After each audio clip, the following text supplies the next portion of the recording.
vous ainsi que votre délégation. Merci, monsieur. Le président. Donc, pour commencer, j'aimerais vous entendre. Comment décririez-vous la situation actuelle en République démocratique du Congo, monsieur le président? Oui, c'est une situation injuste qui nous est imposée. Nous sommes des victimes. Nous avons lancé de nombreux chantiers en République démocratique du Congo. Le premier était celui qui consistait en un processus de construction de la paix. J'ai visité les 9 pays voisins de la RDC. J'ai rencontré mes homologues pour discuter de la nécessité de développer un programme de développement commun au bénéfice de nos populations. L'autre projet était celui qui consistait à reconstruire notre pays avec des infrastructures et un autre concernait l'aspect social.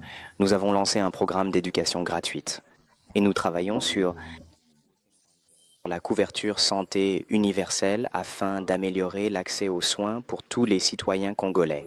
Et pendant que nous travaillions sur tout cela, nous étions confrontés à une guerre injuste. C'est caché derrière des intentions de pillage, l'intention de piller nos ressources minérales et agricoles. C'est malheureusement la situation injuste que nous vivons. Vous avez mentionné plusieurs fois l'injustice et les victimes. Qu'aimeriez-vous que la communauté internationale comprenne mieux à propos de ce conflit? Quelque chose qui est peut-être souvent négligé ou mal compris. La communauté internationale doit comprendre que tout cela a commencé avec le génocide du Rwanda en 1994. À cette époque, la RDC s'appelait le Zaïre et le président du Zaïre, Feu Mobutu, avait été invité à ouvrir les frontières pour accueillir les réfugiés rwandais qui fuyaient le génocide. Mais malheureusement, parmi ces victimes, il y avait aussi des auteurs du génocide et nous aurions dû agir autrement afin de contrôler ces auteurs du génocide.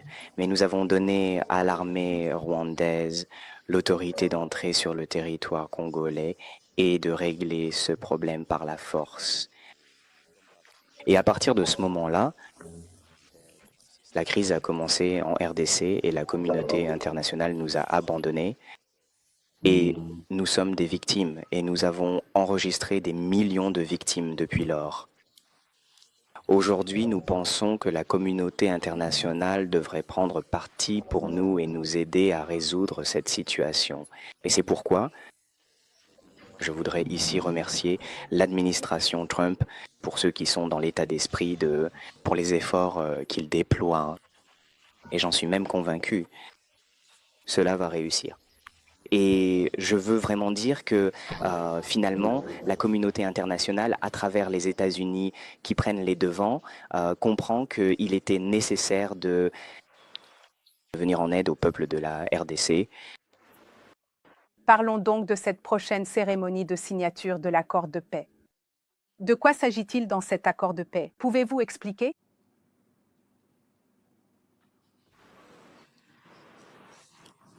Eh bien, il n'y a rien de magique dans cet accord.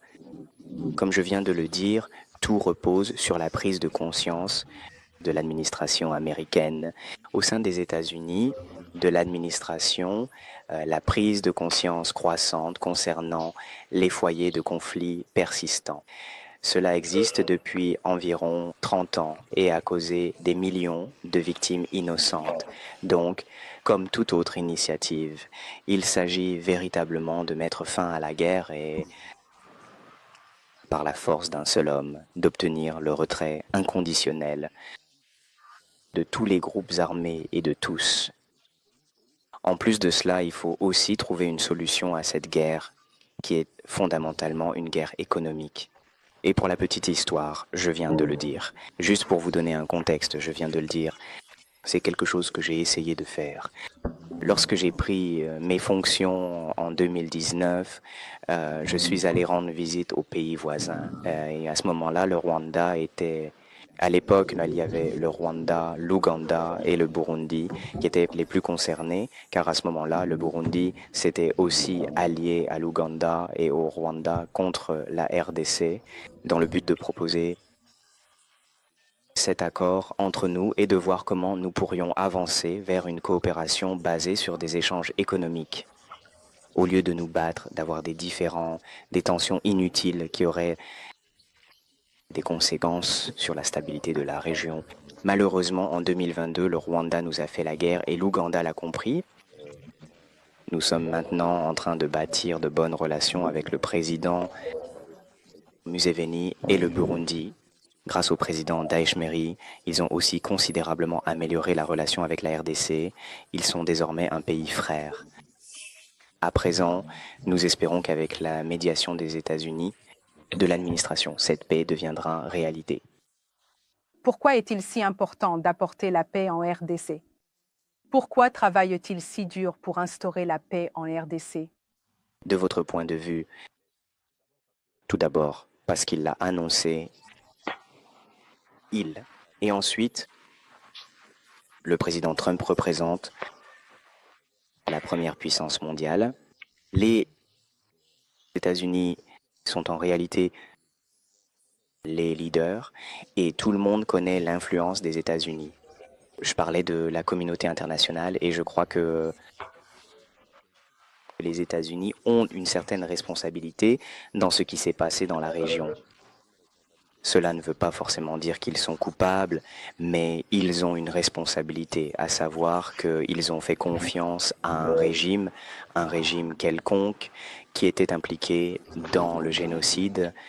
Et en essayant de corriger les erreurs qu'ils avaient commises, ils en ont même causé d'autres crises en RDC.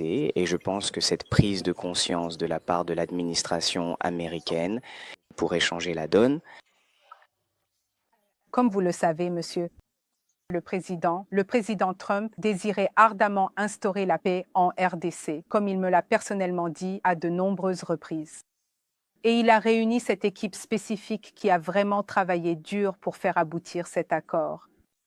Et il ne souhaite pas seulement instaurer la paix en RDC, il veut aussi mettre fin à la guerre entre la Russie et l'Ukraine. Il observe également la situation au Moyen-Orient. Et ma question pour vous, Monsieur le Président, lorsque nous verrons enfin la paix s'installer en RDC, envisagez-vous d'être le premier président africain à nommer le président Trump pour le prix Nobel de la paix? Le Pakistan vient de le faire, d'ailleurs. Quand atteindrons-nous enfin la paix, la véritable paix durable? Dieu seul, en vérité, le sait. J'ai une dette envers le président Trump. Je reconnais que il s'est vraiment impliqué personnellement dans cette question et nous lui devons véritablement de la reconnaissance pour cela.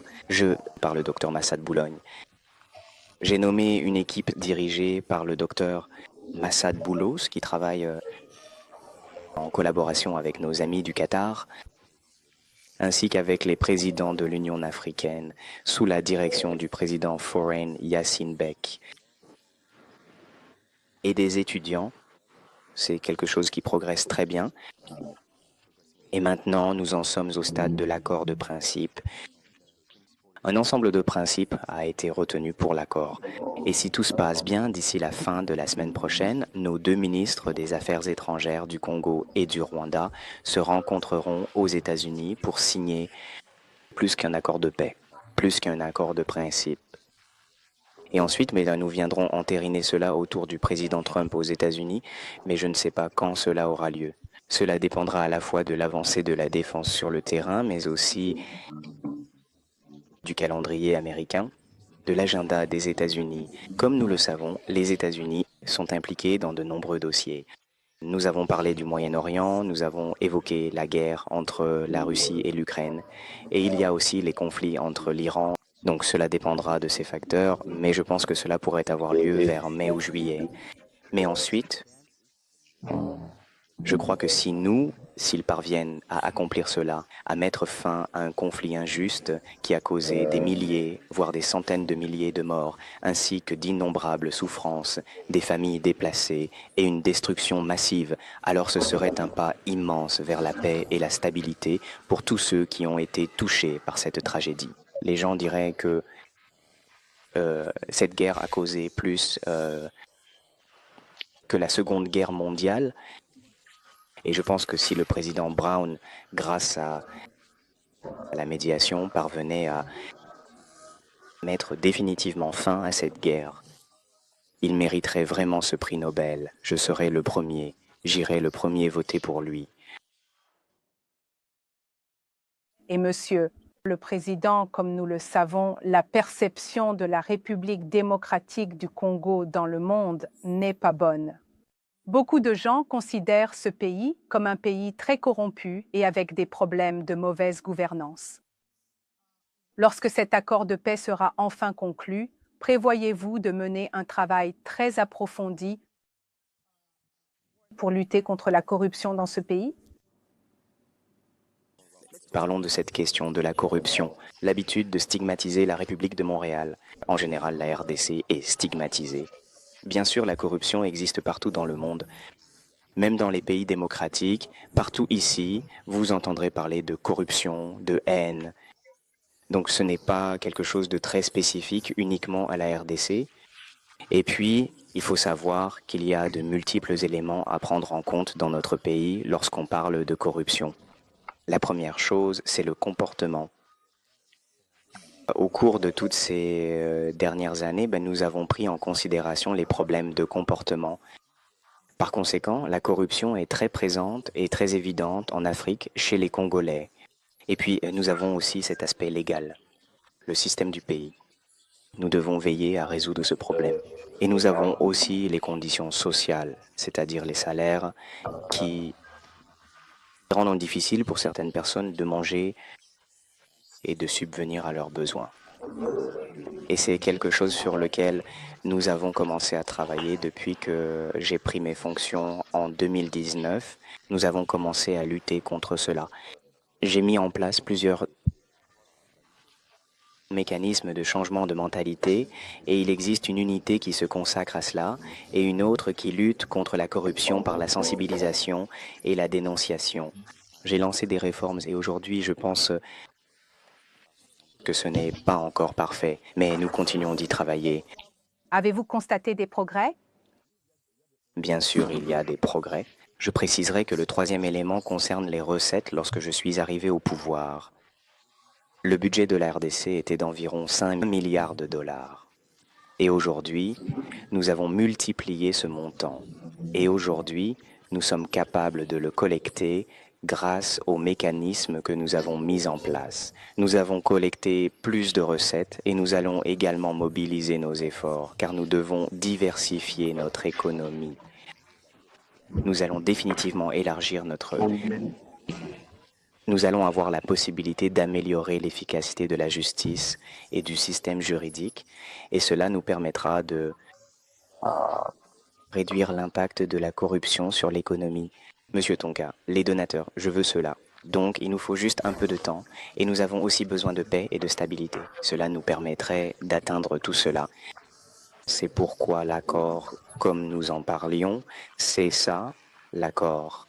L'affaire, l'accord économique avec les États-Unis est bien accueilli ici, car cela nous permettra non seulement d'extraire nos minerais, mais aussi de trouver les responsables, mais aussi de les traiter et de les transformer localement en améliorant notre capacité énergétique, en transformant, en apportant de la valeur ajoutée, en créant des emplois. Et cela permettra un développement économique durable et significatif, favorisant la croissance et la prospérité de la région, et cela aura également un impact positif et durable sur l'état d'esprit des habitants et des communautés locales congolais, comme je viens de le dire, et cela leur permettra de travailler pour le développement de leur pays au lieu de corrompre le système économique. Voilà, c'est tout. Nous avons juste besoin d'un peu plus de temps. Nous avons besoin de paix et de stabilité. Monsieur le Président, l'accord de paix, la paix qui viendra en RDC apportera de nombreuses opportunités d'investissement. Envisagez-vous de renforcer cette lutte contre la corruption? Parce qu'il y a beaucoup d'investisseurs qui envisageront de venir en RDC, mais la situation actuelle n'est pas la meilleure. La corruption est toujours présente, même si le président a mentionné qu'il y a beaucoup d'efforts qui sont faits. Pour lutter contre la corruption, mais prévoyez-vous de renforcer cette lutte contre la corruption? Oui, bien sûr. Nous n'avons pas attendu cet accord économique pour lancer ces initiatives. Je parle déjà de ce que nous avons fait avec nos amis chinois. Lorsque je suis arrivé au pouvoir, j'ai constaté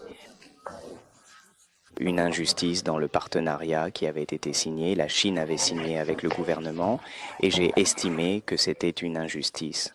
Je me suis rendu en Chine et j'ai parlé avec les dirigeants et je leur ai dit que j'attendais un partenariat gagnant-gagnant. Mais malheureusement, j'ai constaté qu'ici, la Chine tirait plus de bénéfices que le Congo et nos amis chinois ont accepté de revoir cela. Et maintenant, nous essayons de rééquilibrer les choses à ce sujet. Maintenant, bien sûr, cet accord aura un impact non seulement sur le niveau de vie des Congolais, mais aussi sur les comportements, les mentalités qui, il faut le souligner, sont très vulnérables, particulièrement exposés à la corruption. Lorsque vous avez une capacité financière, vous êtes moins vulnérable à la corruption. Voilà, c'est ça. Prévoyez-vous d'assurer la sécurité des investisseurs étrangers dans les zones qui étaient en conflit? Oui, pour ces zones aujourd'hui, nous luttons contre ce conflit, nous essayons de l'éradiquer. Grâce à cela, à la médiation des États-Unis, que je recommande, mais aussi au renforcement des capacités de nos forces de défense et de sécurité. Et à ce sujet, je crois, nous avons été très peu performants et même la dernière agression du Rwanda dans la ville de Goma à Bukavu démontre que nous avons été très peu performants dans notre système de défense. Mais bien sûr, c'est grâce aux réformes, aux partenariats et aussi à l'investissement dans les institutions, à savoir le service de renseignement et l'armée, que cela nous permettra d'améliorer ce système de protection. Pour les citoyens et pour nos frontières. C'est donc ce que nous préparons et je crois que cet investissement sera le bienvenu puisqu'il permettra à la RDC ainsi qu'aux États-Unis pour gagner du temps et par conséquent, nous aurons plus d'intérêts communs à préserver et les États-Unis. L'expérience nous sera également très bénéfique pendant cette période. Et avez-vous des politiques pour engager la diaspora congolaise dans le développement national? Il y a beaucoup de Congolais très talentueux et avec des compétences qui peuvent aussi apporter leurs connaissances pour développer le pays.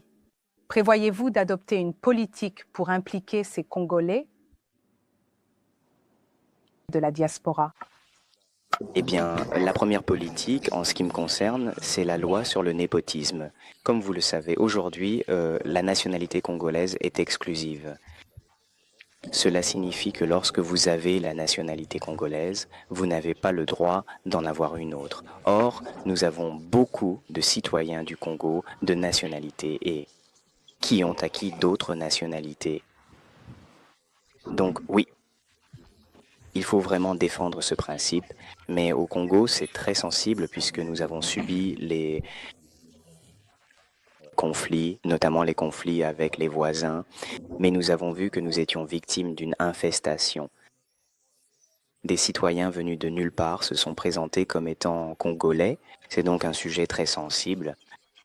Et la deuxième chose que nous avons déjà commencé, c'est annuler le visa pour les citoyens d'origine congolaise, même s'ils ont une autre nationalité supplémentaire, ils ont le droit de revenir au Congo sans aucune exigence de visa. C'est donc une mesure effective depuis que j'ai pris mes fonctions. Maintenant, nous travaillons aussi en essayant de mettre en place des incitations à l'installation pour ces Congolais qui reviendraient au Congo dans le but d'investir.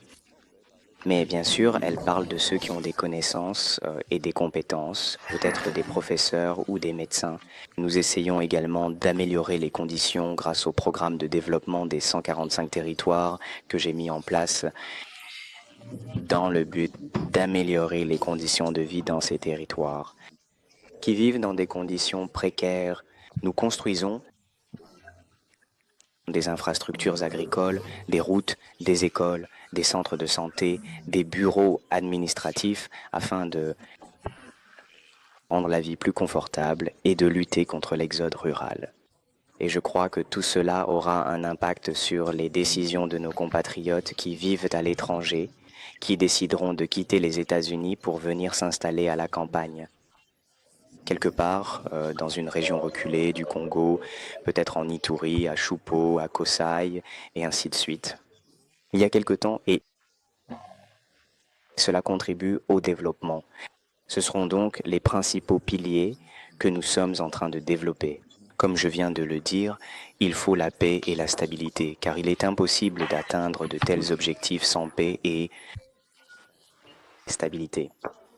Encore une question que beaucoup d'Africains aimeraient sûrement entendre de votre part. Selon vous, pourquoi est-il si difficile pour les Africains de trouver des solutions à leurs propres problèmes? Par exemple, qu'est-ce qui n'a pas fonctionné avec le processus de Luanda, le processus de Nairobi, l'Union africaine, la SADC, tous ces Africains qui ont essayé d'apporter une solution à ce conflit entre la RDC et le Rwanda, alors qu'au final, la RDC a fini par chercher une solution à Doha, et maintenant ce sont les États-Unis qui dirigent ce processus de paix. Madame, vous avez posé une question. Je ne vais pas en dire plus. Eh bien, vous avez posé une question très importante qui touche à la nécessité même de l'existence de l'Afrique, et je suis vraiment contre ce genre d'hypocrisie que nous avons entre Africains. Nous parlons facilement de solutions africaines aux problèmes africains, mais à un certain moment, grâce à ce procès, cette crise injuste que nous vivons causée par le Rwanda, cela m'a permis d'avoir une vision claire de ce slogan qui est vide de sens. Nous avions des preuves et des éléments concrets. Nous avons été victimes de l'agression rwandaise, mais je n'ai pas vu de pays africains, du moins pas beaucoup de pays africains, qui se seraient dressés pour dénoncer cette injustice. Certains vous avez dit que nous sommes partis avec les homologues. Des homologues venaient me voir et me disaient, lors de certains forums africains, ils me disaient quelque chose en privé, mais ils n'étaient pas capables de le dire ouvertement. Et je dois vraiment saluer le président Lourenço, qui est un excellent médiateur, qui vraiment a fait tout son possible pour parvenir à cette paix. Et s'il n'y avait pas eu cela, si nous avions réussi à nous rencontrer le 15 décembre au Rwanda, nous aurions pu régler cette question liée à la crise. Je salue également certains pays de la SADC qui nous ont soutenus, et je citerai l'Afrique du Sud, la Tanzanie et le Malawi. Ce sont des pays qui ont vraiment pris cette question au sérieux afin de faire avancer les choses. Je dois aussi remercier l'Ouganda, le Kenya et le Burundi, surtout le Burundi. Ils ont vraiment été à nos côtés et ont pris position avec nous. Je dois vraiment mentionner ce pays parce que beaucoup d'autres n'ont pas eu le courage de s'impliquer comme ces pays l'ont fait. Et c'est le problème que nous avons en Afrique. Évidemment, nous subissons aussi une certaine influence de l'extérieur du continent, je pense. Mais je crois qu'en Afrique, la véritable indépendance consiste à pouvoir dire que nous avons des principes sur lesquels nous nous sommes mis d'accord. Et parmi ces principes que nous avons établis, il y en a un qui concerne la non-agression des États africains envers un autre État africain.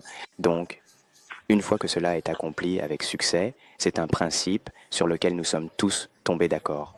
Nous devrions avoir le courage de dire que cela ne peut pas avoir lieu, mais nous ne le faisons pas.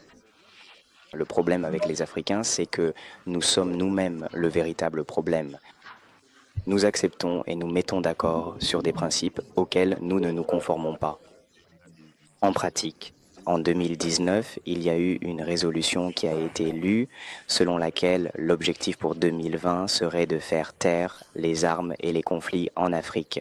Cela a-t-il été accompli? Non, aujourd'hui c'est un échec flagrant. Ce qui signifie que nous sommes des principes auxquels nous ne nous conformons même pas.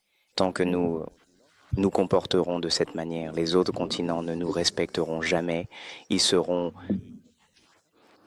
en train de se plaindre ici et là, disant que les Africains ne sont pas respectés.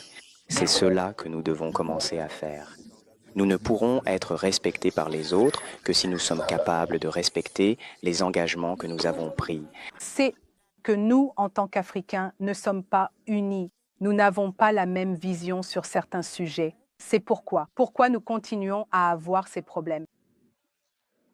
Eh bien, notre union, tu sais, elle n'est pas vraiment réelle. Comment peut-on véritablement parler d'unité, d'une réelle union entre les peuples, lorsqu'une nation, en toute conscience, peut provoquer la mort de millions de personnes innocentes sur le territoire voisin sans que personne n'intervienne? Et tout le monde le voit, tout le monde en est témoin, dans le but de servir des intérêts qui restent obscurs pour la majorité. Piller les ressources minières, de quelle unité parle-t-on? Je ne veux pas que tu approfondisses vraiment ce mot. Je ne peux pas définir l'unité avec un tel comportement. Donc ce n'est pas réel cette unité. On en parle simplement, mais ce n'est pas réel.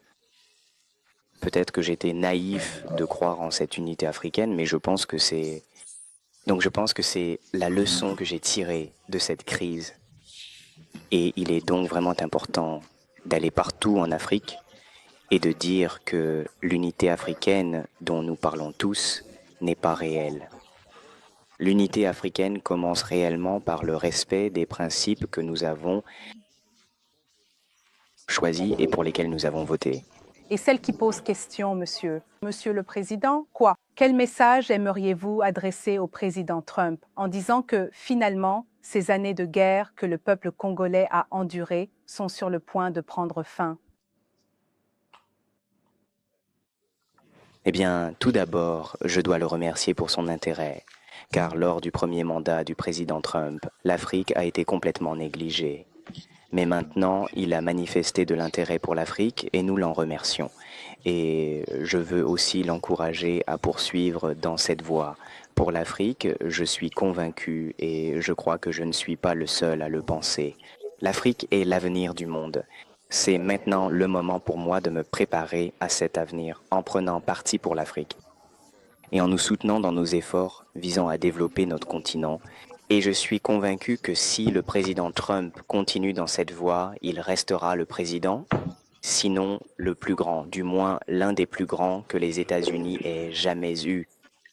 Et je crois qu'il recevra ce prix Nobel. Merci, monsieur le Président. Merci beaucoup.